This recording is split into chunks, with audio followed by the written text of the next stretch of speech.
cannot be recruiting people arbitrarily. Gava high perform, si tunashinda kusema high perform. Health matters are not something to joke with. I went to hospital another day. I don't fear when talking, especially matters related to health. How can we have someone who is the age of our father being a youth representative for us? How do we get these representatives of the youth? In most cases unaenda unapata yule mtu amewekwa pale kama representative wa vijana, huyo mtu miaka yake hata huenda imepita 40. And then we have an answer here why Gava is not performing, and then we are still not able to do anything. We can't keep talking forever. Like Akina JKL live, they talk, but we really never see anything happening. I would like each and every one of us to ask themselves that kind of question. How do you perform? This kind of scenario is what is happening within our county government, where you've been given a ministry of health. Bearing in mind, you are not qualified. You have no any record that you are in a medical field. Maybe you are in a medical field, but you have no experience to do it. Today, and we have a background in everything that we discuss. And our forum is such that where 2, 3 or more are gathered, they discuss. We don't necessarily call a meeting to gather a following, but more like, I would give an example like of the news gang on NTV, or the fixing a news gang on Citizen, or the fixing the nation on NTV. So we just discuss among ourselves, and then everybody just joins in the discussion, so that we are able to chat our way forward. So I want to take this opportunity to welcome the 7 that are already logged in. Embu TV, our technician behind the mics and the screens, Atnas Karibu, Dionysia Karibu, Titus Karibu, Alex Maina Karibu Sana, and then who is the other person? There's somebody somewhere that I'm not seeing. Yes, and Titus and Alex Maina. So karibuni sana. And today we want to discuss the issue of human resource in our county. We want to explore what is happening in our county. To save time, let us just trust God and ask God to be with us as we begin this meeting. Everything we speak, may it be for the good of our people.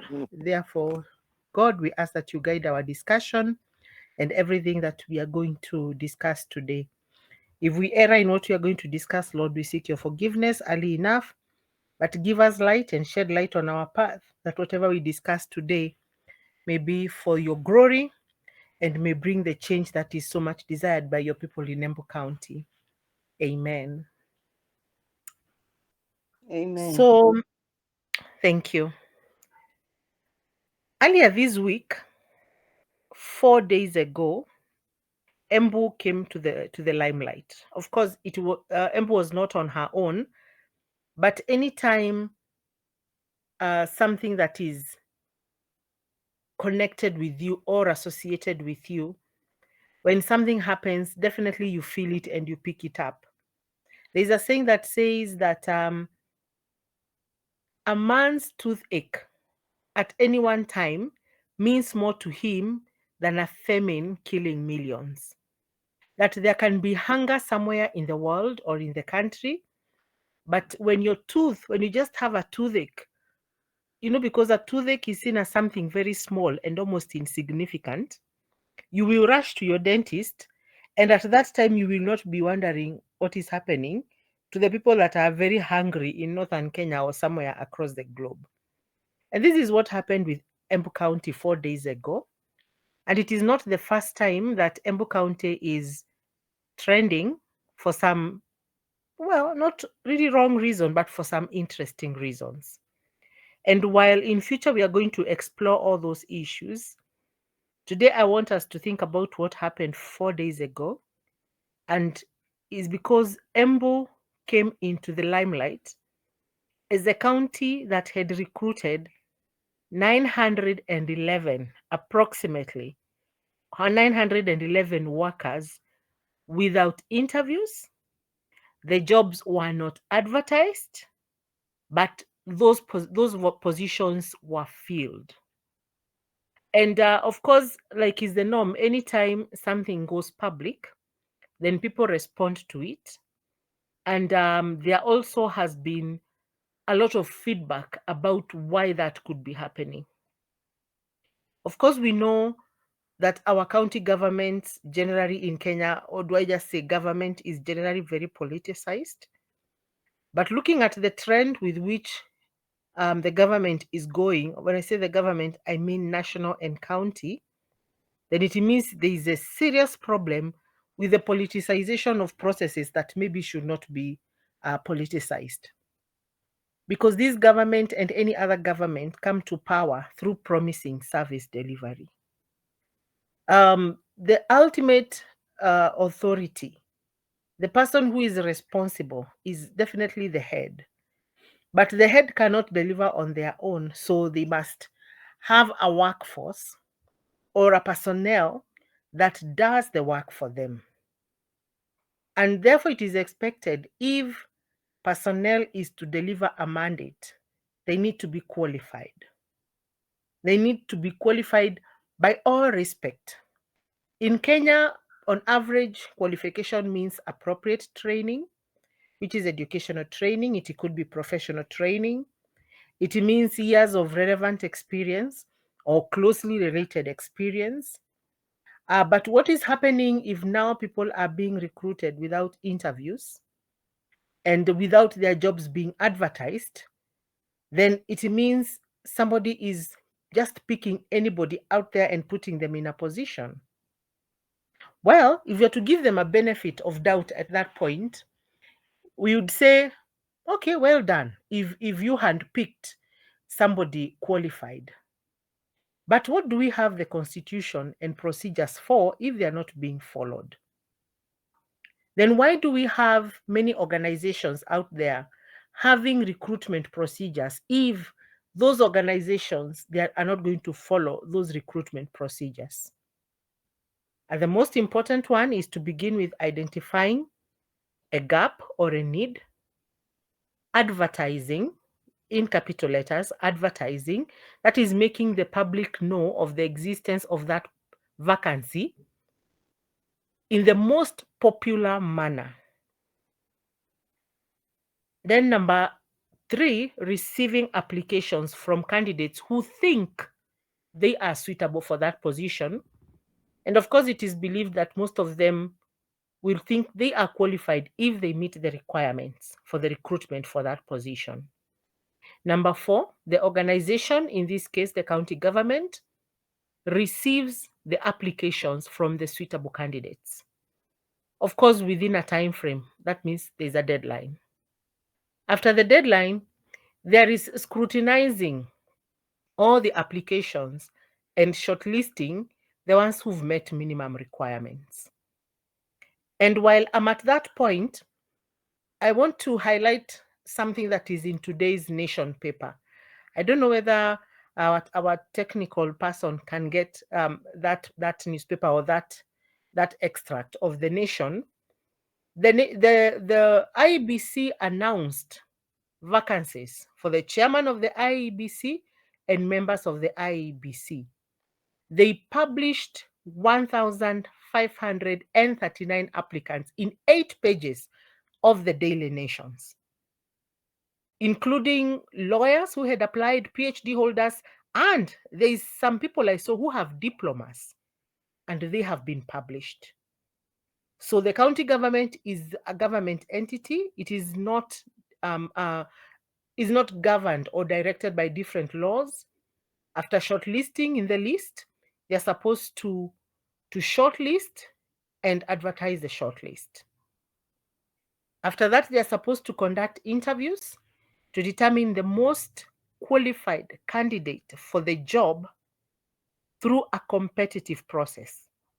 Because if all of us have degrees, if it's the minimum requirement, a bachelor's, and we have 5 of us and the job requires 2 people, then to get these 2 people there is required to be a competitive process, which is interviews. And we've seen this happening with the recruitment of CECs and chief officers, where the interviewing panel is the county assembly. In filling up other positions, the County Public Service Board comes into play, just like the Public Service Commission of Kenya comes into play. After that, after the shortlisting, there is now the recruitment, where the people are informed that they've been accepted for the job and they should report by a certain date. There's something I want to put as an umbrella requirement in all this: communication. The vacancies are supposed to be advertised. The way that the most suitable way for me to see an advert for vacancies may not be the most suitable for somebody who is living in the interior areas of Embu County. And one of the things that I've noticed about our county government is that it puts adverts on their website and leaves it at that. The last time I saw an advert in a newspaper from Embu County, it was not about jobs. I've not had vacancies announced in the radios or in the dailies. Maybe in the newspapers they can say it's expensive, but their way of advertising, which is now communicating that there are vacancies in the county that need to be filled, has not been very popular. When you've done when the people have applied, we need to see the list of applicants. We need to see the list of the shortlisted people, again, advertised or communicated in the way that is most popular to most of the people in the county. When people are being called for interviews, there is need to be a letter. So that the letter of some form of formal communication can be a letter, an email. The agency or the institution or the government is free to decide which is the best way they want to use. However, what has come out of the scenario in Embu County, where it was discovered, we don't know how many were not discovered, that 911 people were recruited without interviews and their jobs were not advertised. So the question that we want an answer to, and I would expect to hear the responsible persons asking, and if they don't ask, we ask ourselves, is why were these jobs not advertised? If they were advertised, was it a popular method? Why were the people recruited without interviews? Which positions do you recruit without interviews or any other competitive process? And for what purpose was that done? So that is the overview of our discussion today. And before we start the discussion, I want to take you through that article that exposed what Embu County and a few other counties were doing, so that we discuss having something in mind. It was published in the Nation, and Embu was among top five counties that were recruiting without interviews, and the leading one was Machakos. Just a minute, I get us the article.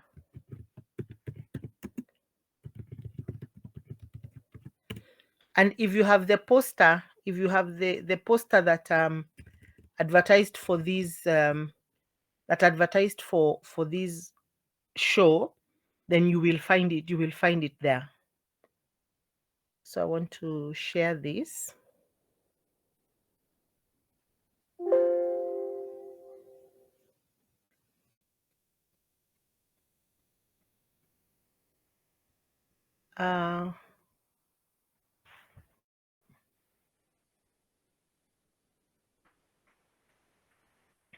Confirm that you can see that with an emoji or a yes.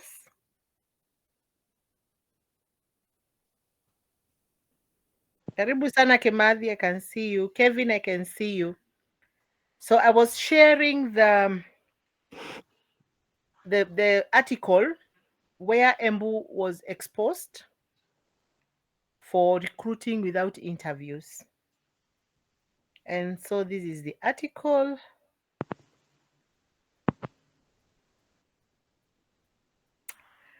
And this is the Auditor General's report. And this Auditor General has been very vocal about how government is being run. And I think Embu has not been trending for just for the sake of it. So as you can see here, 8 county governments hired thousands of staff without following due process during the 2023-2024 financial year, and 2023-2024 financial year ended in June 2024. And it is the way of government that usually they audit an year in the subsequent year. So this is when this kind of an exposure has been done. And it is said that the workers were recruited and added to payrolls without their positions being advertised, without shortlisting of candidates, and even conducting interviews.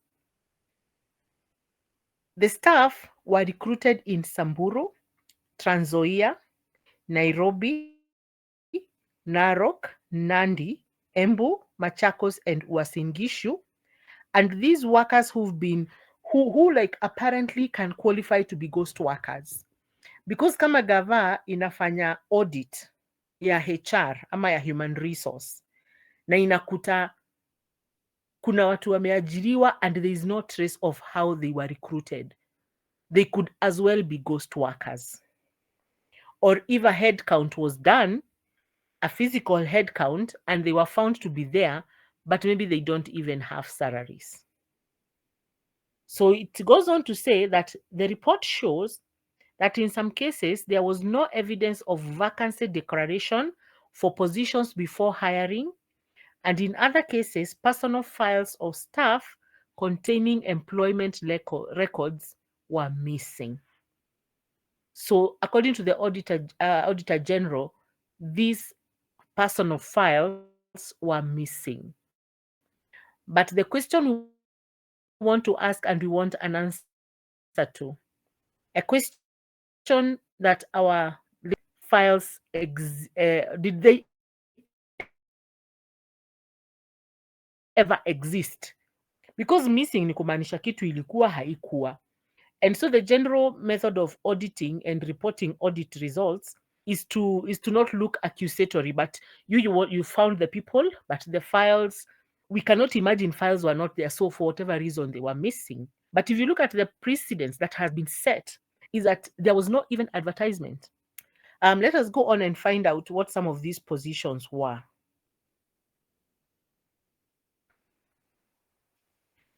The employees that were recruited without interviews included administrative officers. Administrative officers includes clerks, personal assistants, those kind of employees.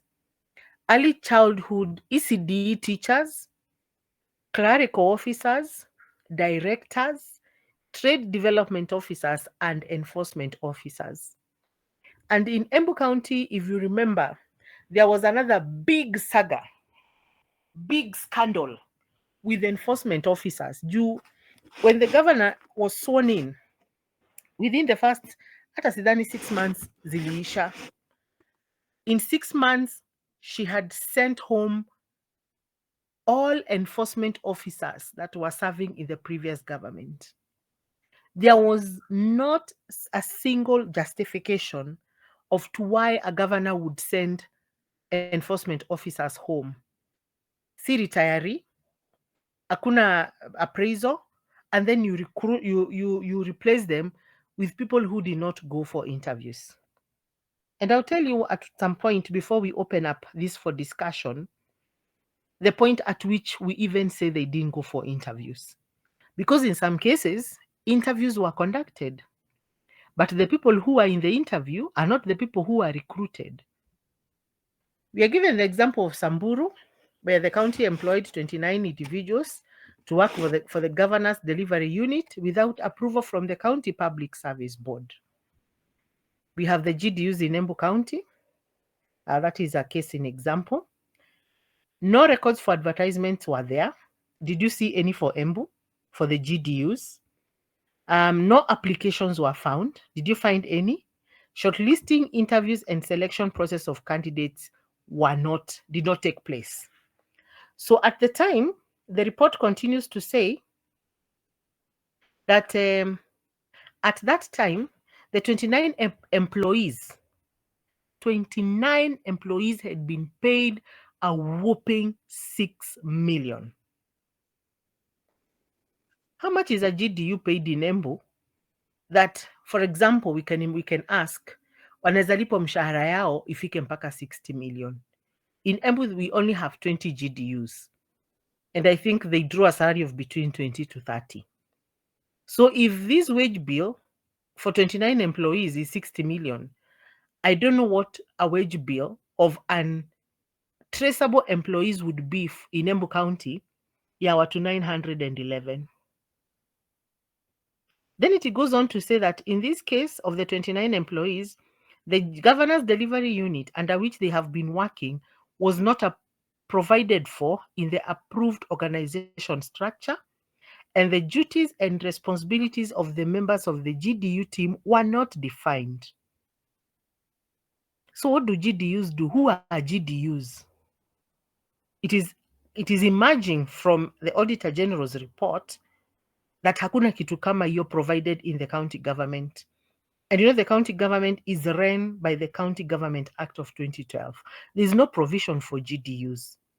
So who are these GDUs? That is the question we are asking. And they seem to be receiving a huge sum of money. They may have to tell us whether that money really comes to them. So it says this is contrary to Section 68 of the County Government Act of 2012 that requires the County Public Service Board to maintain a record of all applications received in response to advertisements, applications, and such records should be inspectable by any person. Underline any person. Any person is you and I. At this point, I want to throw in a question that we'll discuss after this. Embu has a County Public Service Board. Do we even know who the leaders are? There's a chairman, there's a CEO, and of course, they are members of the board and employees. Do we even know who they are? Okay, let's go to Embu and see what Embu has done. In Narok, 73 clerical officers, 8 law enforcement officers, and 27 trade officers and 2 administrative officers were irregularly recruited. Yeah. And it goes on to say here that the public service of that county appointed the employees without conducting any interviews. There is no record of interviews. Nairobi bore the brunt of it all. Nairobi recruited 3,834 without following the due process. And then here is our Embu. So it is said that in Embu, our County Public Service Board irregularly recruited 11 employees in various positions. There was no supporting evidence of interviews, shortlisting, or list of applicants that was provided for the audit. Sasa swali ni, which Embu is this that can recruit 11 employees? A county with only 4 constituencies, a county with only 20 wards. Just how corrupt can we be? There is no justification even for recruiting one person irregularly. But a county like Embu, if Samburu can recruit only 29, at least 29 unaweza hesabu, hata even your circle of friends is more than 29. But 900, 1,000, it is 89 people short of 1,000 recruited in various positions without interviews. Na mtu mwenye afanyi interview, are they even qualified? Because somebody would only want to shortchange an interview process if they are not qualified. and somebody wants to put them in position. Natembea, Trans Nzoia County is a very vast county with a very big population, recruited 258 officers. I think Embu, for our size and for the issues we've been having, we are doing badly. The County Public Service Board is appointed by the governor. Could it be an issue of interest of the governor? And can we and should we blame the governor alone? You know, the governor doesn't work alone. The governor has a senator who should be offering oversight.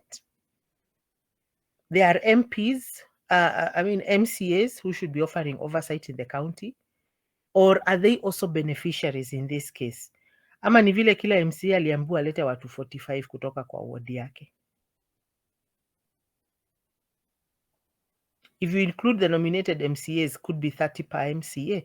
Each MCA brings 30 people. They be recruited in the county.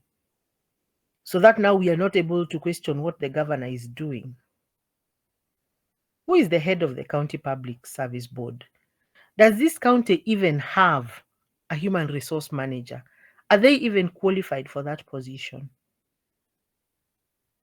There is so much disquiet on this issue, and it needs to be addressed by the people themselves. So that is the overview that I would want to give. I'll put this link in the message box, so that you can read it at your own time and internalize as we chart a course of action into what we are going to do about this. Because if the records of recruitment and of employees should be accessed by anyone, the employer who is the voter, who is you and I, then it should be easy to see it. And you can also imagine how much it is for us to pay 911 employees. Kama employees 258 wanalipwa 60 million, sembuse 900. So guys, that is the shape of our discussion today.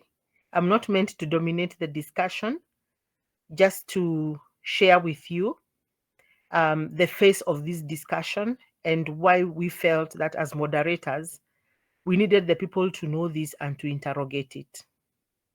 So I want to open up the forum for commentaries and discussions.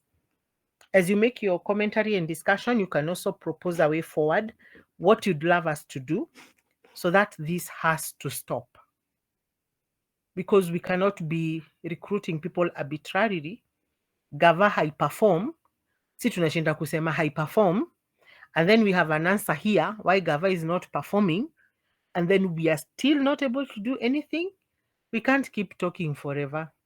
Like Akina JKL live, you know, they talk, but we really never see anything happening. So karibuni sana, introduce yourself, where you come from if you think it's necessary, and give us a commentary. We are listening. The floor is open. Kevin, I can see you there. You're a youth. Yeah. Youth are entitled to 30% of the county's opportunities. Are we even able to verify that the young people get these opportunities? Another 30% is supposed to be reserved for special groups, women, the people living with disabilities. Are these people who are being handpicked any of those special groups?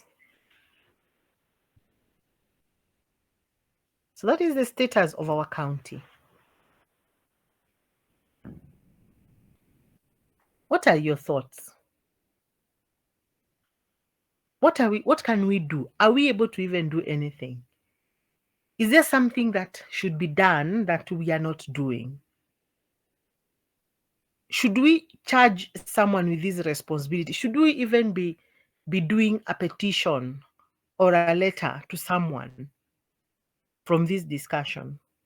Okay, good evening everyone. My name is Kelvin Gitong Antega, a student at Karatina University and from Manyata constituency, Gaturi South Ward.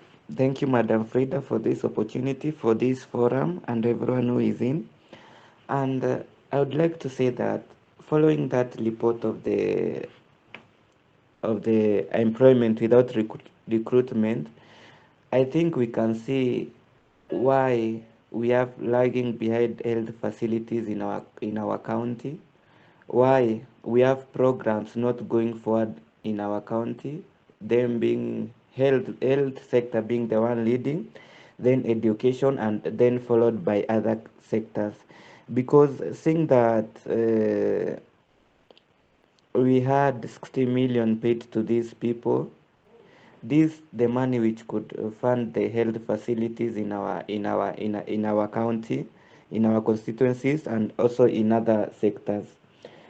It was the other day I was just seeing, sikumbuki niliona wapi, but on that matter concerning the youth yenye umesema about youth representative, what percentage the youth should be represented in the government, and someone posted sikumbuki alikuwa nani, but he was claiming to be the youth representative in Embu County, and many young people online, ilikuwa Facebook, yeah, and many young people online walikuwa like, so how can we have someone who is the age of our father being a youth representative for us?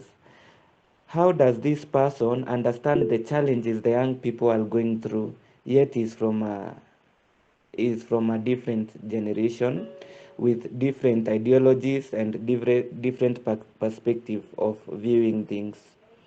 And another thing you can view in our county, most especially when it comes to the student, to the youth who are students, you can be able to analyze that when you look in other counties like Murang'a County, most of the times you see reports that the county government has given 10 million for bursaries to their students, to their high-level learning institution bursary students.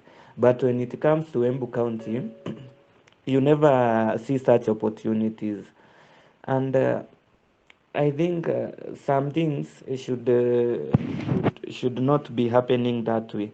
And on the side of the youths and on the side of the accountability, I just wanted to inquire whether there is any part of the County Act that that says that asks the county government to represent financial report publicly or through county gazette, whereby the citizen can be able to understand if it was the year 2025, 2026, this was the money which was used, if it was in Kiritiri dispensary or if was in Emburi dispensary for improving the infrastructure or anything else. Uh, on matters health, it was the other day I was somewhere in a dispensary, star mention ni wapi, and I had an open wound that needed to be stitched. And the worrying thing was that in that ward in the dispensary there are no things for, hakuna hizo stuff za kustitch watu ama hizo za kushona. And when this government came in I don't remember whether it was 2022 ama 2023, nimeona Nikishovya amejoin, and any other youth can testify this.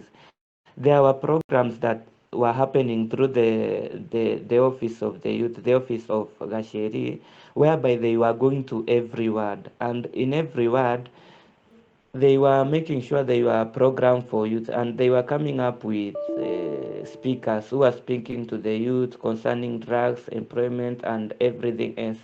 But since then, it happened immediately the government entered. But since then, I've not seen that happen again. And I was just wondering, uh, the youth department, hizo funds ilikuwa inatumia that time when they entered into government, what happens to them in these other years whereby these bursaries are not happening? Yeah, that is my view on the topic. And I think the public needs enlightenment. The citizen who are the employers, they need enlightenment and accountability. Yeah, thank you. Thank you so much, Kevin. Kindly members give him a hand, a clap with some emojis. And thank you so much, Kelvin, for that insight. And you know, all the questions that you've asked, have all of them expanded to the capability of the people who are doing this job. Kama ni hospitali haina vitu, could it even be the problem of a hand-picked individual who does not understand their job, so they can never even predict what is required to do that job? If you send me, Dr. Frida, to be a medical officer at the hospital, ama nikasimamie lab, mi isipokuwa kujua kuna kitu itwa reagents, do I even know anything past that? I cannot be able to perform. Then, of course, you've asked about the people who are speaking to the youth. It goes back to, is the person who is doing that job, other than passion? Anybody can cultivate passion. So other than passion, is there something else that distinguished this person as the most suitable for this job? Who does Gasheri work with? You know, one thing that I realized in profession is, if you're not qualified, quote unquote, in what you're doing, hata ukiulizwa jina yako na job description yako, you feel so intimidated. So somebody like me, because I know what I'm qualified for and I wouldn't take what I'm not qualified for, then nobody anaweza kuja kuniuzia uoga about the job that I'm doing. So all those questions, including even the funds for the young people, other than just relying on government and county coffers for finances for the young people, do these people even know fundraising? Does a CC even qualify for that job? Because there's qualifications for these jobs.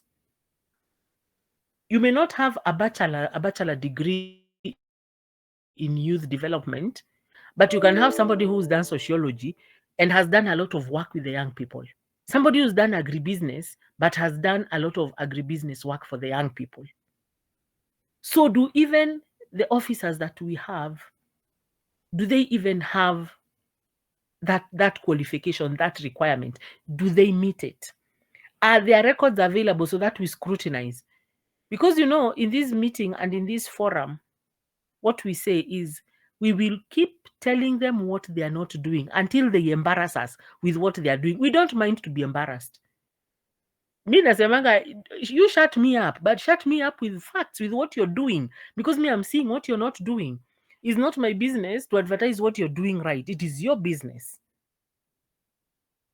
So all those questions, Kevin, that you've asked, and we when we are going towards the end of this session, we need to chart our way forward.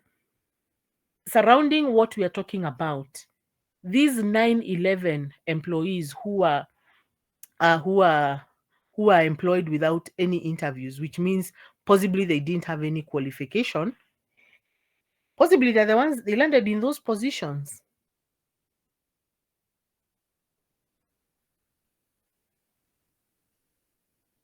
So let's think about how we move forward.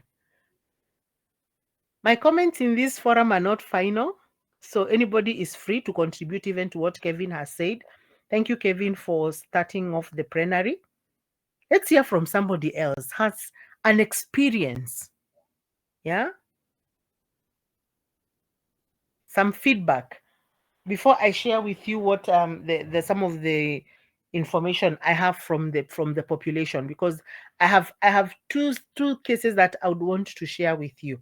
Names withheld, but I want you to see how serious it is. Because Juicy, there was the recruitment of the health board, and the other day we also saw the recruitment of the municipal board. By the municipal board, I can see you, Shalicia, there with the Geshovi. In the board, do the young people feel represented? And what are the interests of the young people in the health board and in the municipal board, which are the most recent? The floor is open. If you can talk, just unmute or raise your hand, and I give you an opportunity to speak. Emma Njue, karibu sana, I can see you. Kezia, karibu. President of EXO, karibu sana.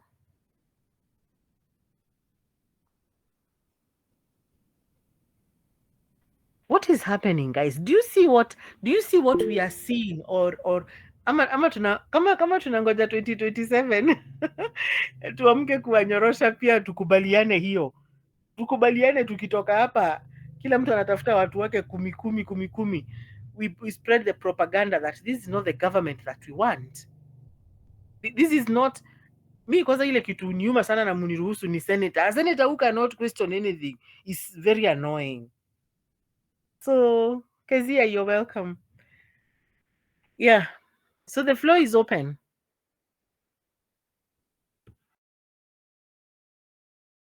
Yes, Frida. Good evening. Evening to you. You're loud and clear. Karibu. Oh, thank you so much. So, good evening, Frida and the team. I've listened to this conversation and I think I have a concern. Number one, we should all agree that there is a problem. Sorry, I didn't introduce myself. I'm Dionisia Mogo, and of course, a resident of Embu within town. Number one, there is a problem, especially in the recruitment. In case I see a position being advertised, even if they advertised it 20 or 50, and I see maybe admin officer, office assistant 111, we have the mentality that even if you apply that one with all the qualifications, either you're not to be called for the interview, you're not to be shortlisted or what. We usually say that that position is for the few. It's for somebody, it's only just there for a formality. That is what we have in our mind, the perception we have. So where is the problem? Whom do we blame, especially in this recruitment, in the shortlisting, in the advertising, in everything, in whatever is done? Whom are we going to blame? Is that mentality we have that even if I see 5 positions actually, and I'm very qualified, me, I know I cannot apply. Because I usually feel that these ones are for the formality. If you see one in Runyenjes, there's somebody who is kept for that position. Is that true? Is that what we have in the mind, right? So I feel that we first of all identify the problem. Is it the board which does? And if it does, with whose authority? Because I know if it is the public service board, they are reporting to someone. They have to say that we advertised this, we recruited maybe we shortlisted this, and these are the ones who turned for the interview. And if that was not done, whose authority, who gave the authority that you should not advertise, or you should advertise and give letters to this person? Because I know they do not act on their own. So first of all, once we are able to identify that, then we are going to see the root cause of that. When we go to health matters are not something to joke with. I went to hospital another day. I don't fear when talking, especially matters related to health, because I have been in the hospital for long. I'm a cancer survivor. And I went and I met a lady who had carried 2 packets of her drugs. One drug goes for 70,000, and the other one, a packet, goes for 5. And the lady was telling us during the health, I think there were 2 days for health, the free medical camp. And the lady came to the CEC Health, and she told us, I have not taken these drugs for over 1 month. This one goes for 70, and the other one is the same drug I use. And we were told, we all admitted that there were no cancer drugs in the unit. And those drugs are very, very essential. I remember I usually take 1 per day. And I went to my house. I took 1 packet for 1 month. No, I took for 2 months because I had already been given for 6 months. I decided within the 4 months I have taken this, and I donated 2 packets of drugs for 60 days to that lady. But that was one type of a drug. She couldn't get the other one. So where is the problem? Because even this one, especially on the medical field, we have failed. Everybody talks about the unit. We have a very nice cancer center. Actually, I went even where people get their chemo drugs. We have the best beds for chemotherapy. In fact, they are better than the one I used in Aga Khan. When I was doing for my chemo, I went to Aga Khan. But Embu has the best beds. But I'll tell you, they are not drugs. Even the chemo drug, you have to go, you buy, you come with, then they will administer.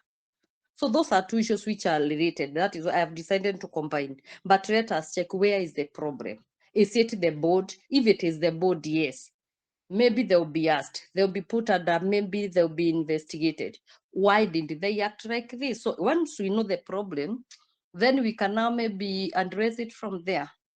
Thank you and good evening. Thank you so much, Dionysia. Show Dionysia some appreciation with your favorite emoji. And you've asked a very good question, Dionysia. And I want us to start from who is responsible for human resource, because this is basically human resource in the county. The County Public Service Board is like ni kama mtoto wa Public Service Commission of Kenya, is more like the public service devolved, and it is headed by a chairman and CEO. I'll just try and remember who is the chairman. I know the CEO is a lady called Jane, who's been there since Wambora's time. Then we have a human resource manager and a whole human resource docket in that county. Then that being administrative, now we have the political structure, because it is the governor that appoints the public service board, and the public service board itself is recruited by the county assembly. Then, of course, we have the senator who is responsible oversight for anything the county government does. We have our MCAs, or the county assembly, and I'll mention something about the county assembly shortly. And then we also have the county secretary, who is like the head of public service in the county. A county secretary is the Kosgei of any county. Kosgei is the head of public service nationally. So is the national the national arm also failing us? So those are the people who are responsible. And I also believe that although MPs and women rep are member of parliament at the national level, they were elected by virtue of being representatives from the county. So any anomaly that is being executed in any county should be questioned by any of them. And because MPs have a very high level of independence, I want to share this as public knowledge, and I know you've seen it. MPs have a lot of independence, and that is why when an MP questions the behavior of a governor or a senator, they get very mad with seniority battles and the like, because the MP has capacity to actually raise an issue, but politically they are very suppressed. And of course, again, Dionysia, like you said, on matters health, we also need to investigate. As we investigate who are these people responsible, we need to investigate where a majority of these 9/11 people landed. Maybe most of them landed in the health sector. Yeah? That is why our health sector is failing. In fact, I'm suspecting any sector that is not doing very well, that is not doing the will of the people, is the sector that received a majority of these rewardees. These 9/11 are fruits of tokenism, that I don't even care whether somebody can be a leader of an enforcement team.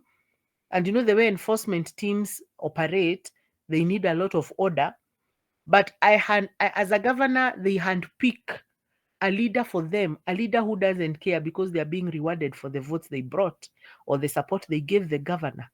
So we need to investigate those issues, as we've said, and we need to define how do we start to investigating them.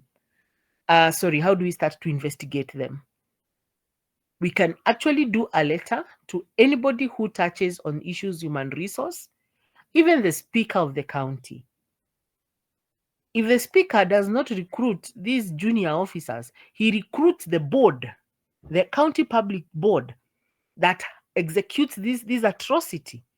The county assembly and its speaker should be able to ask these questions. unless hata wao it's a very twisted and complicated web of corruption starting from the governor who dishes out miradis for the MCAs not to speak. The other day I heard the MCA for Rugurungandori akisema, of which is political talk, but for me, I no longer take any talk lightly. I'll keep on saying, you're the fairest and the most beautiful governor in this country, so that I get a road in my ward. And I looked at him and I wondered, what are these guys doing? It may be political talk, it may be for the good, but they are compromising the most important role, that is the role of asking questions on behalf of the people. And that is why the people have taken it to themselves. The young people in Bere South, Kiretire, they don't care anymore. They go to public participation where the governor is to speak, and they hold demonstrations, and they don't want the whole of Embu in it because it is our issue. How do we start to ask these questions? Emma, Geshovi, Kezia, the floor is open. Atnas,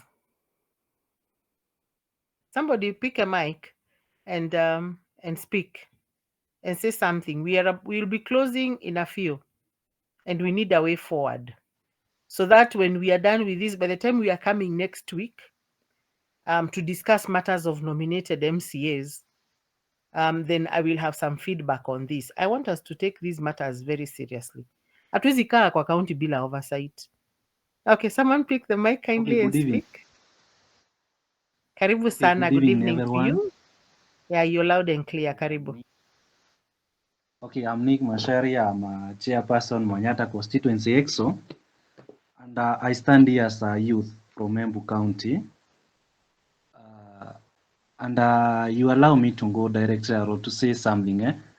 When it comes to the failure of any dockets within the county government, let's say it's a minister of health, some things they are politically appointees, and you are rewarding your people because they brought for you something. Let's say it's a food they brought for you. You cannot consider about their qualification, the academic qualification.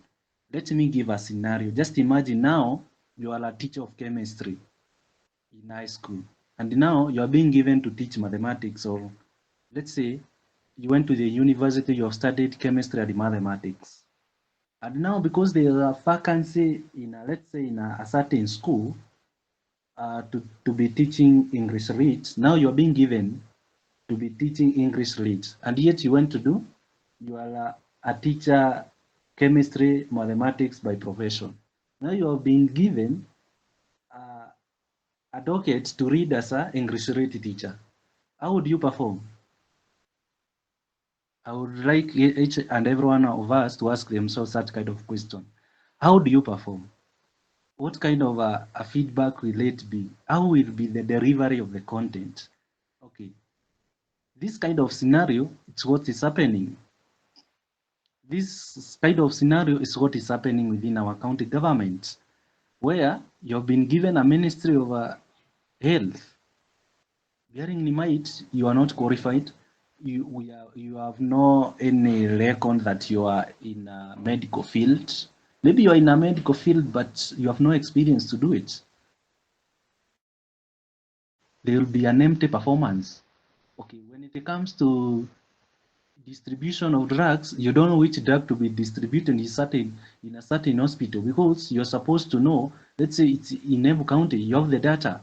You know, it's let's say it's a cancer patient that the majority there.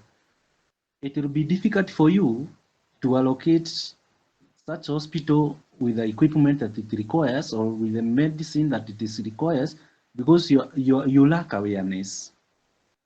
For me, I'm a victim. One day I went to the hospital, a dispensary within Embu County. I won't say which dispensary is that. I had to pay for consultation fee, and yet it's a public. This is something that it really irritated me. Even my mother, she was raising us, and even them as they were being raised up, they were being taken to dispensaries. They never paid any consultation fee. You have to pay for consultation fee. I had to pay for the medicine that I was receiving, and yet tunasikianga the KEMSA has dispatched a certain boxes of medicine that to be distributed within our hospitals.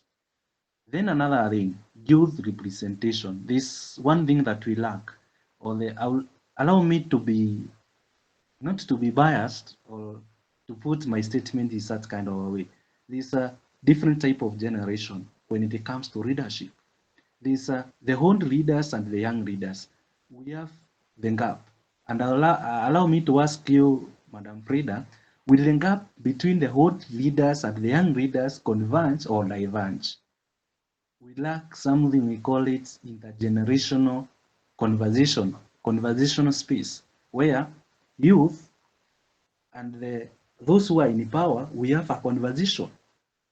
Because I believe youth currently, we are fresh, we have a fresh mind. We can bring a fresh, innovative ideas that can bring change. So when it comes to governance, let the youth be included within the county governments. Another thing is our our leaders whom we elected. We never elected them, but we elected them with emotions. Emotions, because Germany, because we want to go with this and this, without looking for the qualification, the content delivery of this person, how he can perform. That's why we can see there's a lot of failures. I won't say there's a lot of failures, but kuna some, at least I won't say there's improvement, because it really pains me when I see a county senator, when he fails to question the county government. Remember, you are being given power by the constitution, the oversight power. The same way to our county assembly, they are supposed to oversight. They are supposed to scrutinize everybody. When the body fails, not that the governor ni yeye tu atafail pekee, we should include even the whole of MCAs, the whole of county assembly, because they are responsible for that. In case of anything, kila kitu lazima wascrutinize, kila kitu lazima wapitishe, wasema yes yes. Kama mbona wapitishe kitu ambayo wanaona I make sense, let's say I make sense, and yet they continue to pass it. So for me, I would say that it's upon us. We start as early as now. Mambo kama ni civic education, so that youth, kuna kitu moja we lack, we as the youth tuna lack, na nitaadmit itu, we lack ile awareness, we lack being informed, because when it comes to political processes and democracy and speaking about how things goes, we lack it. This one it has started in the university. Unasikia tunachagua kiongozi fulani, but mtu anakuambia I don't care. If huyu mtu doesn't care about kiongozi mwenye anachagua hapa university, what about pale nje? That's why tutaendelea kufinyika kabisa. So we need a conversation between we as the youth and the other group, so that we as the youth tukae tukuwa informed from the beginning. May it be high school levels, may it be university, colleges, TVET, so that immediately tutamaliza tuko hapa, we are aware of what is happening, and we shall hold our readers into accountable. So I may stop there, and in case of anything, I'll request for another chance so that I can give my insights. Thank you.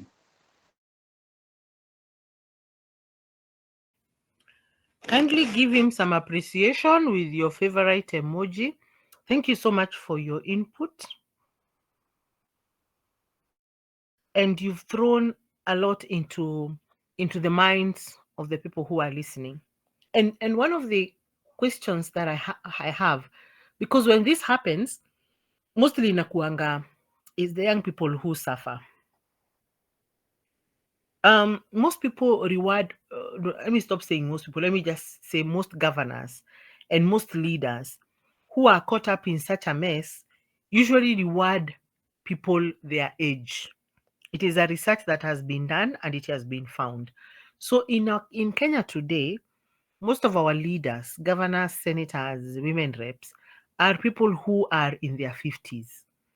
So those who are in their 40s. So in most cases, they'll be rewarding those people. And if they're not rewarding those people directly, they reward their children.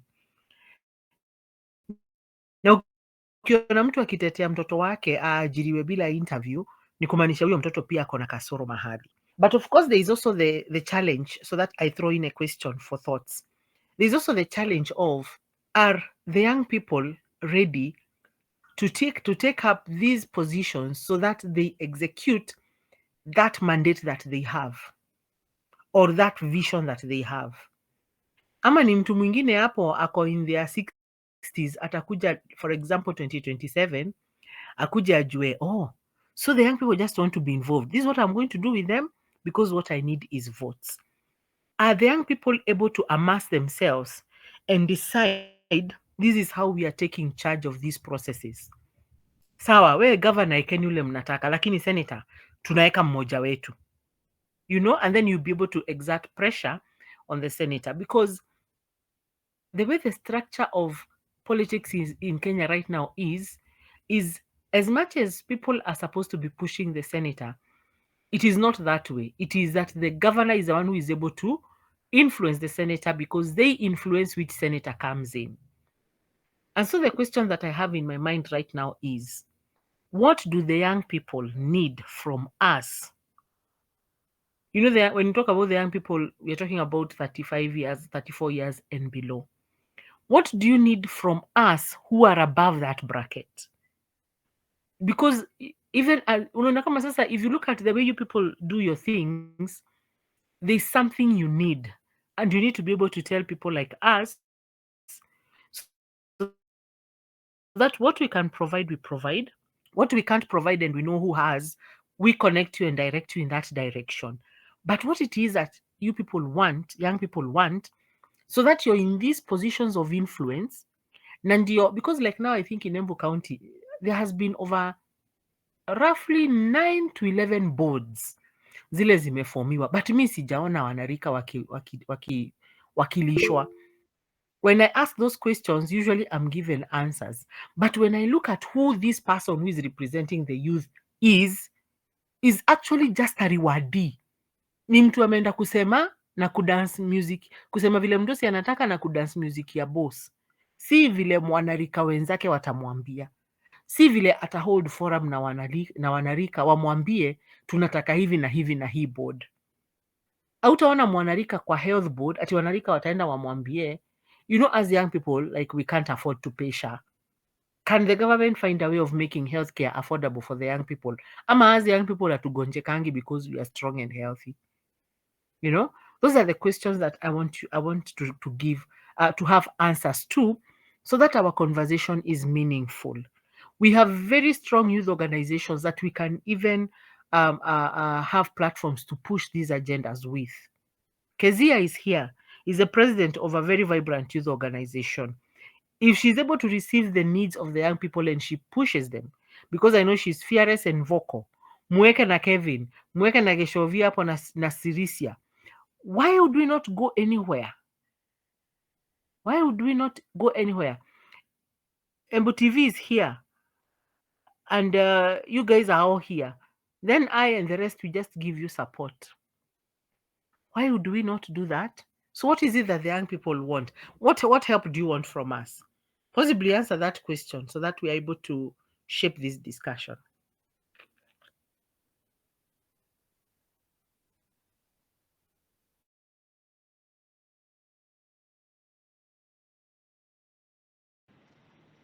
Good evening, everybody. Daktari, you muted. I think it's our turn to chip in. Yes. All right. Thank you so much. So, my name is Kezia Ngare, the president of Embu County Campus Student Organization. I am happy that we have gathered here once more today. We were here again last week and we were able to set some bases on what we really want to do. And I feel that we are continuing, or rather we are still on that, and it is very much important, because when you want to do something or achieve something, then the foundation that you lay really matters. So I want to appreciate all of you, even for showing up and for being patient and even for accepting us to hear from you people. I thank also the members of Embu County Campus Student Organization who have joined today's meeting, and all the others. And even before I bring in my injection. Yeah, I want to say that we invite you, even in the future, kindly be available for this, because it is not about myself, it is not about Dr. Frida, it is not about you as an individual, but it is about all of us, our community, our society, those people who follow us, those people who are just behind us, and you understand that we really need each and every one of us. Right. So I may not answer questions, but I can actually ask, or rather chip in to what I really feel more so about when we come to matters youth and representation. Kuna hizo boards zenye daktari ametaja, that even in our county and our country Kenya, there have been several boards that have been formed to look into a certain matter, one or the other. But you find that kunasemekana kuko na youth representatives, and in most cases is when the boards or the committees are formed to deal with matters youth. But you find that rather than including youth and giving them a better percentage in the committee, unapata wako na representatives kama wawili, wakienda sana watatu. Yet the policies that are going to be developed, the policies that are going to be made, they are going to affect directly the youth. And now my question comes in to be, how comes that we want other people who are not affected by the issue to stand in, or rather to make policies for the people who are going to be affected? I feel that if we want to talk about the youth and we want to develop a committee to deal with matters youth, how they can get internships, how they can be empowered, how their talents and skills can be promoted, then it means that the better percentage has to be the youth. And that is where we draw, or that is where we mark the difference between youth representation and youth participation, because in when we are developing these policies, we don't want youth to be not only we don't youth to be only represented, we want youth to participate. So we want to represent our youth, and at the same time we want to participate in whatever thing that is being done. And this one takes me to knowing, like, how do we get these representatives of the youth? In most cases unaenda unapata yule mtu amewekwa pale kama representative wa vijana, huyo mtu miaka yake hata huenda imepita 40, na sana sana unapata tunataka kuongelelea mambo na wale vijana ambao wanamaliza shule sasa hivi. Huyo mtu alimaliza kitambo. Kwa hivyo hii kitu ama this issue that we are tabling, yeye mwenyewe haifeel, ama yeye mwenyewe he or she is not a victim. And then the question comes in, how do you represent when you are not a victim of that thing? I am happy with the docket people abled differently, because for you to be a representative of the people abled differently in most cases, and I know if it does not happen, it is an error. If you have to be a representative for the people abled differently, you have to be a person abled differently, and we have to see you are abled differently. Like, kama ni physical challenge, we have to see it. Let us see you on a wheelchair or something else. But now when it comes to matters the youth and the other matters, we are taking people, rather people who are not victims of the issues are being taken to represent others who are the victims. Now the question comes in, how do you even represent when you are not suffering that problem? If today I was to be the representative for the youth, I have to be accessible by both the youth, and I have to access where I am representing the youth so that I can be able to participate. Because sometimes these people, when you tunaita youth representatives, the youth, they don't know them, number one, and number two, the youths are not in a position to access them. So we need representatives who are accessible, and so that we can be able to forward our issues to them, ndio na wao wazipeleke pale, and that is what will be a participation now. I want to finish on maybe suggesting ways in which we can be able to curb this issue, or rather a way that we can, one approach that we can use, it is by actually championing listening. Because, and I thank God because it has already started, because listening is basically when we have two parties or groups of people coming together and discussing an issue. So I can say that listening, it is something that we started last week in the first meeting, and now we have it today. So I think we need to bring on board more people, because you understand that there are many areas, many sectors that we need participation and representation, or rather that we need improvement in our countries. And I cannot be all-rounded. Daktari cannot be all-rounded. The same case to Damaris, just for example, and Derek. We need more people to come in with their issues so that together we help everybody. And in the process of bringing these people, it is where now we will even be able to have the intergenerational talks, whereby the youth talk, the old people, old in quotes, listen, and then the old again talk and the youth listen. And that is when we will be able to achieve inclusivity. And if that will not bring change, we will say that ignorance ilidominate ama kitu ingine ilifanyika, but we need to have them and have them meaningful, because after representation and participation, we want to see execution. Let our ideas be implemented.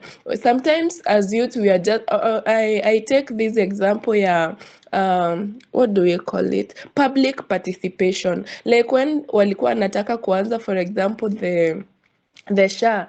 Every time these programs are there, public participation is done. But the question is, how many times are the opinions of the public implemented? So this time round, we want to see representation, we want to participate, and we want implementation of our ideas, implementation opinions. If we say that the youth have to be represented by the youth, one of the youth, and a youth who is suffering what the youths are suffering, then it happen. Wow, thank you so much. You've really been good audience. I want to stop at that, but I am really ready for next week. And God bless all of you.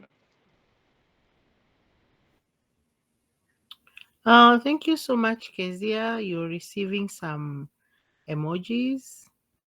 There's mine. So, guys, we are coming to an end of this forum, and thank you so much for your participation.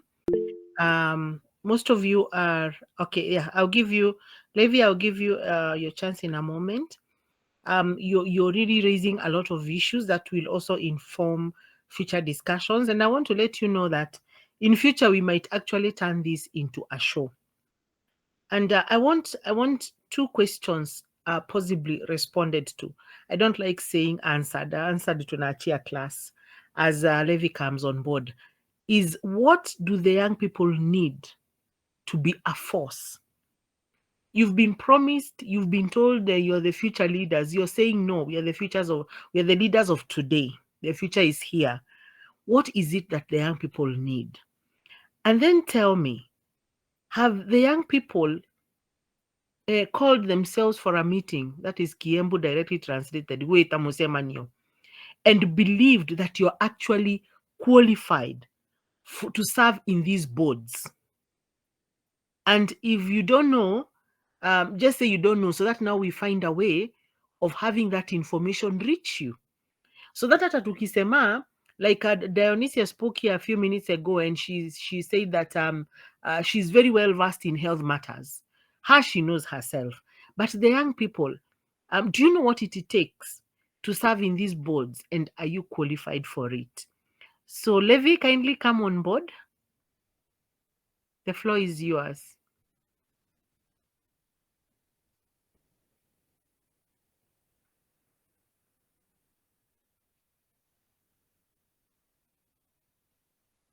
Did I see a hand up? I think he dropped.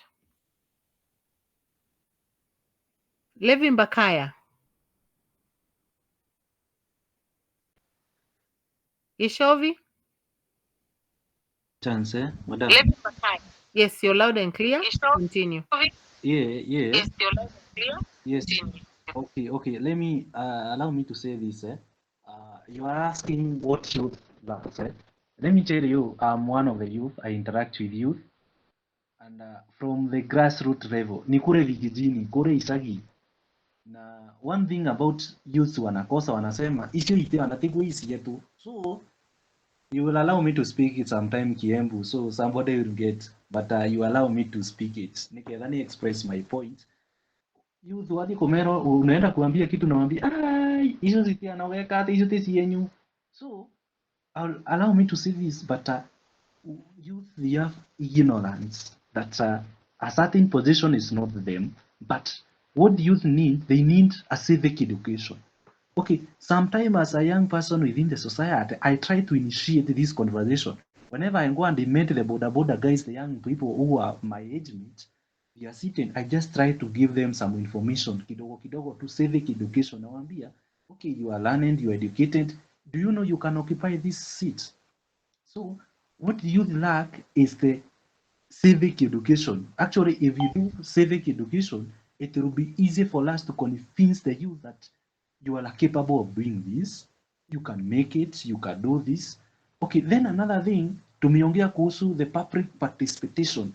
Our constitution does not state clearly the amount of, let's say, it does not state clearly the which portion is required by the constitution. Haijasema ni 3/4, haijasema ni quarter. So hapo constitution imetuacha hanging, hatujui tuko kama ni public participation yenye vijana tumeenda pale tukajirepresent. Okay, wameokota ile opinion yetu, but the question is, or the constitution leave us in hanging process. Je, tumefikia ile standard? Then another thing, kama ni somebody who has been elected who has been nominated to represent youth, does he qualify to be the youth? Because some of them, you look at them, unashindwa, ala, huyu kijana anakaa, huyu kuongea ukweli ni kijana. So let there be an openness that we need this change from 18 to 19 years. Kama ni ID yake, acha ionyeshanwe vile tunaonanga, he attended this school, he does this and this.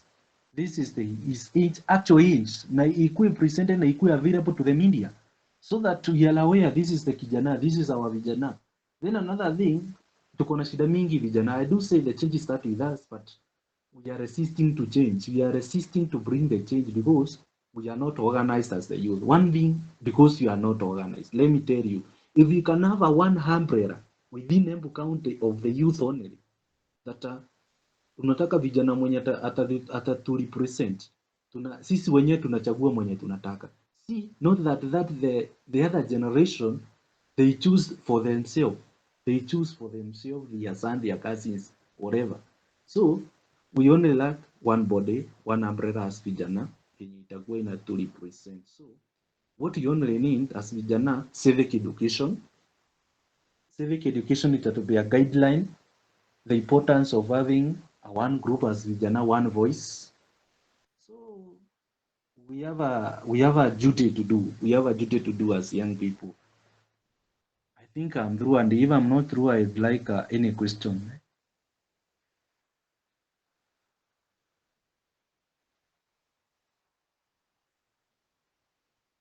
Back to you, Frida.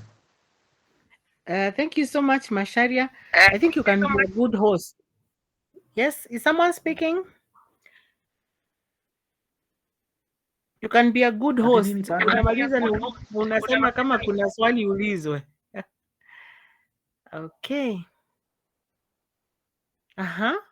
So civic education, and most likely at the community level, community forums. I've gotten that. Then Kezia has also spoken about active participation in such forums. Because like next week when we talk about the nominated MCAs, it will be very, very interactive, and it will shed a lot of light on many things we didn't know about nominated MCAs. Yes, Kelvin, the floor is yours. Okay, asante tena. Mimi nikimalizia I want to emphasize on two things. Moja ni iliongewa na Dionisia, hiyo ingine iliongelelewa na Nikasi Geshovi. Dionisia alisema we know the problem, tunajua mahali shinda iko, tugaga kigwa gikoragwo gicurĩtie mũrĩo gĩtina, koguo twene twice varia gĩtina kĩa thĩna kĩrĩ, and that is where we should start from. That is where we should start from focusing. Hapo pengine ni mali Nick Geshovi alisema about there is a difference, there is a generational gap. We as the young people, see ati we are putting away the older generation. We need you, and what we need is open conversation, open forums with our leadership, an opportunity for the open forums with our leadership, with your generation, tuelewe how can we be able to put aside the differences between between the generational gap, so that we can be able to embrace, tuweze kuembrace you the older generation, you embrace what the youths are advocating for, na pia sisi we embrace whatever we are advocating for, and on the both sides, for the older generation and for the youth, we be ready for a change. We be ready for a change where we as the youths nĩ tũravota kwĩrewa maũndũ mama nĩ mabati gwĩkĩka na mama matibati gwĩkĩka, na amwe ta andũ akũrũ, all the older leaders, munaelewa that you understand that if we bring these changes on the table, you are ready to embrace them and accept them. Yeah, thank you na mkuwe na wakati mwema.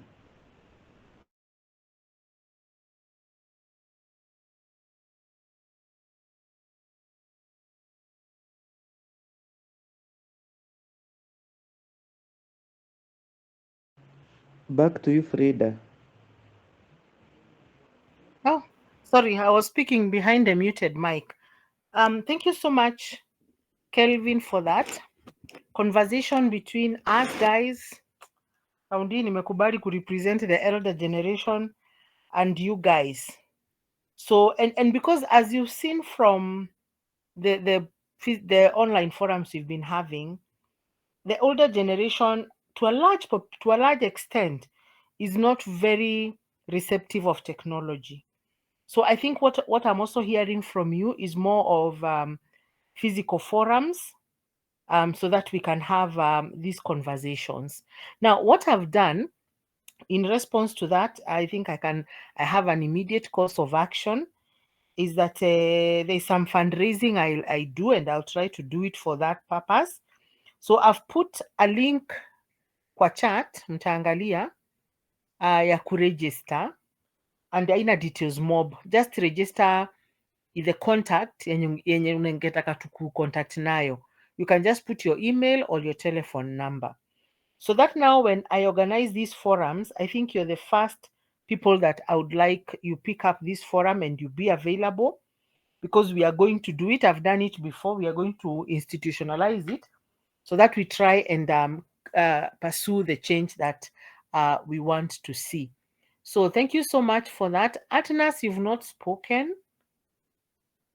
Which generation are you representing?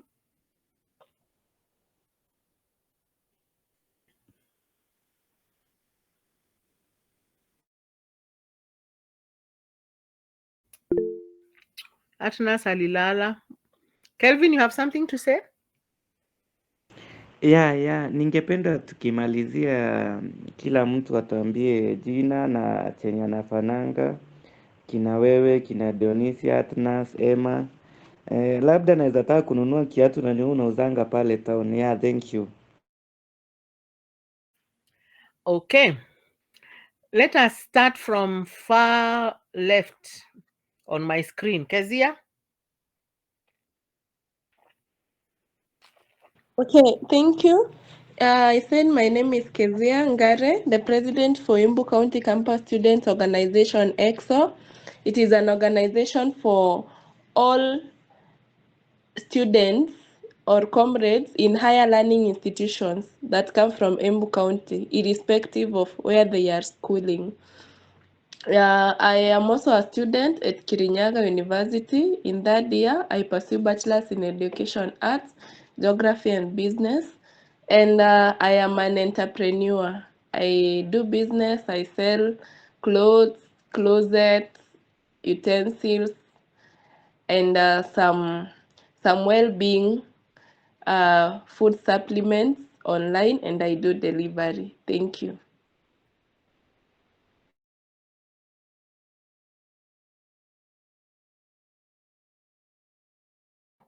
Sorry.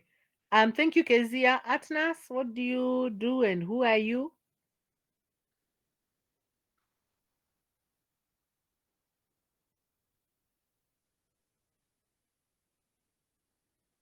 Atnas akijitayarisha Geshovi.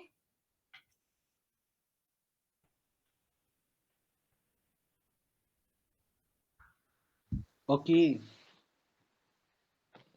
I'm a student Karatina University, niko mwaka wa tatu.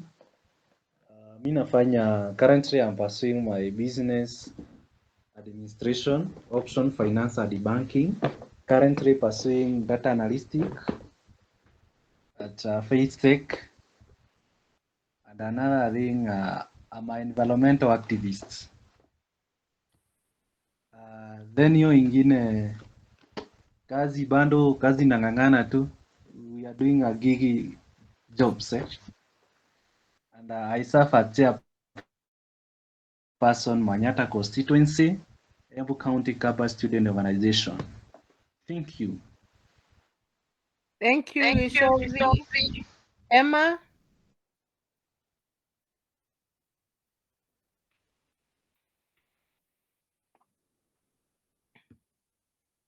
Hi everyone and good evening. So my name is Emma Njue. I'm from Kiritire. I'm a pharmacist by profession. Currently, I'm out of Embu County. I'm working in Eldoret. I'm in Uasin Gishu County, passionate in mentorship. I'm working for an IBL group of industries and Harley's Limited as the head of operations. I'm happy to join you. Thanks, Frida, for the guidance and the mentorship. Yeah, and I always look forward to any sessions where I think I see you moderating. Maybe at one point we'll get to link up, even with the EXO team that is led by Kezia. Yeah, I've always looked for the chance, but now distance is something else. But I always feel at least back home to see that we are going to address some of the issues that are aiding in our community. Thank you so much and have a good night, everyone. Thank you, Kezia. You dare us to come there, you'll see us there. Yeah, actually, we are doing mentorship in Uasin Gishu County. Initially, I've been doing in Embu, Kirinyaga, and everything. But now, once I relocated, you guys are. Let's organize. I think we have several mentorship sessions organized on this side. I think I'll be linking you up, and then you can maybe join us on this side. Okay, lakini Awesome. mjitayarishe kulala. The distance Definitely. is long. You can see there is so much love from that side. So Yeah, we'll you come should and come to support. Sugoi Girls, tuwapeleke Ngeria, tuwapeleke Moi Girls Eldoret. At least you have a different experience and also exposure. Thank you so much, Emma, for your Mm. support, and we'll support you right back. Asante. So Kezia, I'll find a way of linking you up with Emma after this. I'm sure we can be able to link up, and then we'll organize from there. And Kevin also, and Ishovi. Kevin, you're the one who brought this motion. It's your turn. Tell us more about yourself.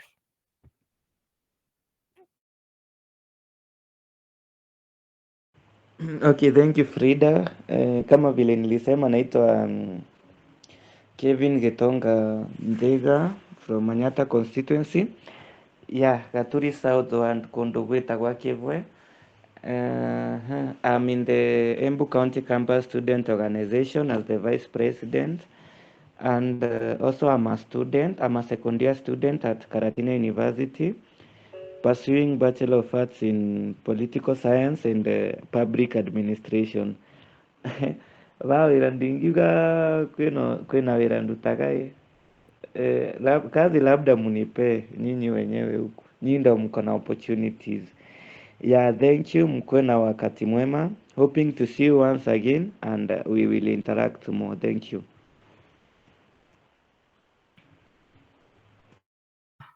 Thank you, Kevin. Derek?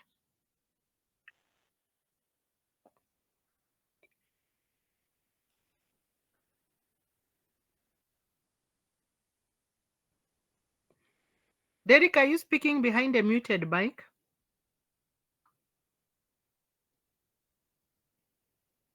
Okay.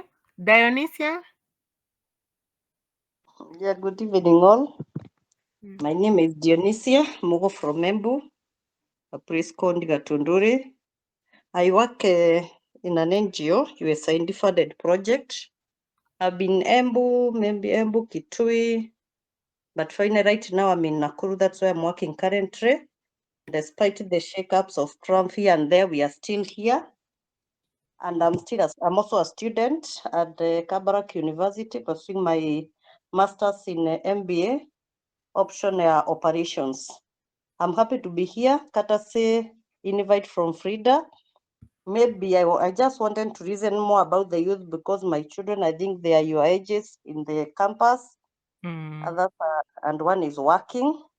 So I wanted first to reason on their behalf and see also the challenges, whether what I discuss with them is what most of them are facing, and actually it's the same. The youth, their challenges are similar. I'm happy to be here. I'm also have done leaders and psychological counseling, among other maybe short courses. My master's was also in administration, and also my diploma was in administration, business management, and another one in project management. So currently, in case you pass by in Nakuru, you can say hi. I can hear there's somebody who is in Eldoret was in Gishu. I've also been there for quite some time. So when passing by, you can say hi. Thank you and good evening. Awesome. Awesome. Thank you so much, Dionysia. Derek, we can see your back. We are making closing remarks, your name and where you are and what you do. We could promote your hustle. Okay, thank you, and good evening to everyone. I can see my readers are here. I'm Derek Hereri, chairperson Embu Campus Student Organization Thika Region, na nimefurahia kukuwa na nyinyi. I'm pursuing my first year course Thika Technical Institute, Mechanical Engineering Production Option.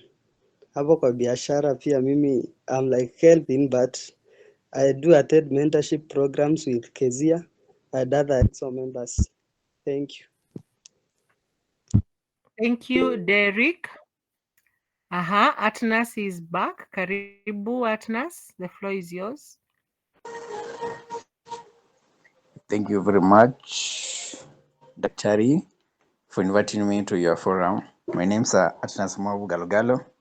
I did come from Embu County. I come from your neighboring county, Kitui, but currently I'm based at Limuru. I work with the EBL, that is Kenya Breweries. I did procurement and logistics. So I'm heading our operations in EBL based at Limuru, but I do sometimes visit at Embu because we have some branches over there. Thank you again for inviting me. Let's hope we shall catch up with you in the due time. Asante. Thank you, Atnas, for coming. Then we have, last but not least, Levi. Levi Mbakaya, karibu. Let's hear who you are and your closing remarks.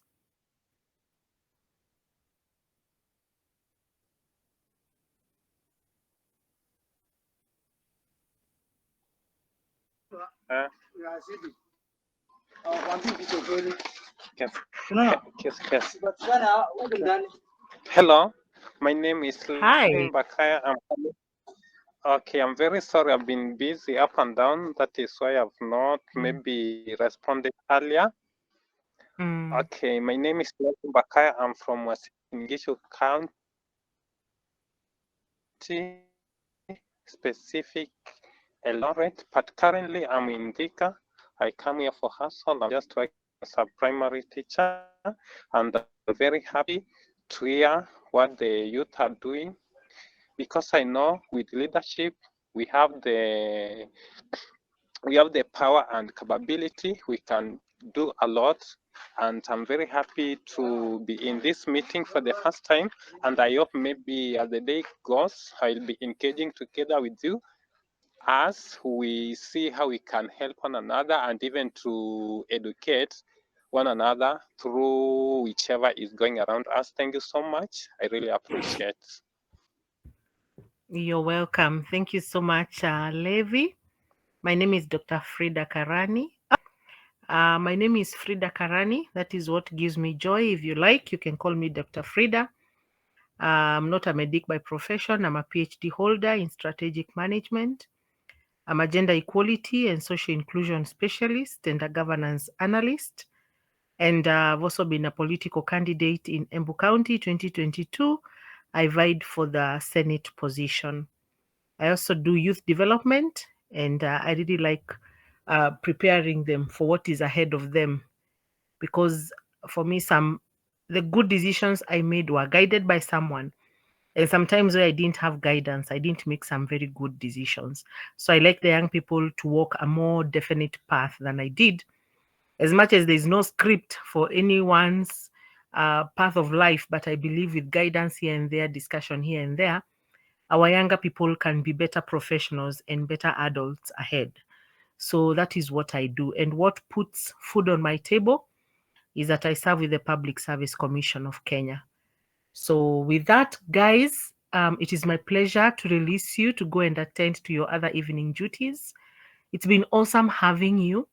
We don't look at numbers, we look at who's listening, because change cannot be so drastic, change cannot be sudden, it has to be little by little.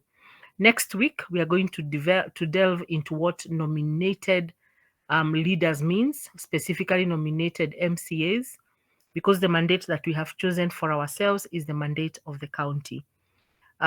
We believe in this forum and in this meeting, which we also believe we are going to make a TV show in a very short while. We believe in this forum that you cannot do so much to a country if you've done almost nothing in your county. Hiyo ni ile unaulizangwa, umemaliza kaunti yenyu unakuja kutusumbua huku kwa kaunti zingine.